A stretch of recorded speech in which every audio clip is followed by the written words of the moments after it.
Näissä vääntävänkin huikeissa tunnelmissa siirrymme seuraavaan kappaleeseen. Päivää tältä levyraadista ja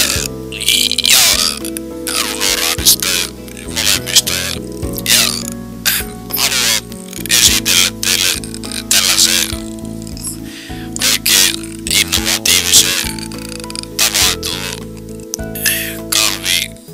kahvin kanssa, että ehdottomasti niin kahvin kanssa kannattaa ottaa tämmöstä korppua, niin sitä kannattaa ehdottomasti uittaa täällä kahvissa ja siitä tulee oikein hyvää juttuja. Ei tässä muuta tällä kertaa, että jäi vähän lyhyeksi tämä levyraati nyt, mutta ei ollut yhtään kappaletta nyt soitossa, mutta joo, kiitoksia.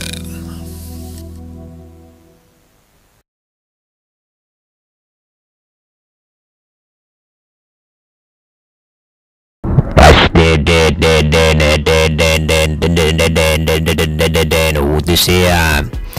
Olemme siis palanneet tunnelmiin, jos siis tässä tämä vessan on vallannut joku tunnettu henkilö. Ja teidän täytyy arvoida siis kuka tämän vessan on vallannut. Voisitko sinä, Martti, mahdollisesti sanoa jotakin tälle vessanvaltajalle?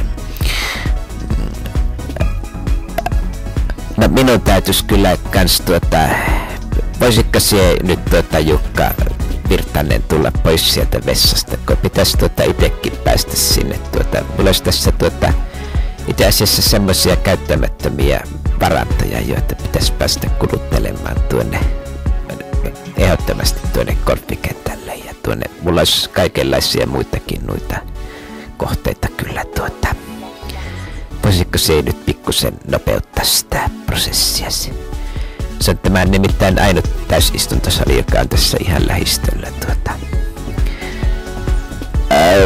Täytyy kyllä nyt tuottaa pettymys ja sanoa, että valitettavasti ei pystynyt taipumaan yhtä nopeampaa.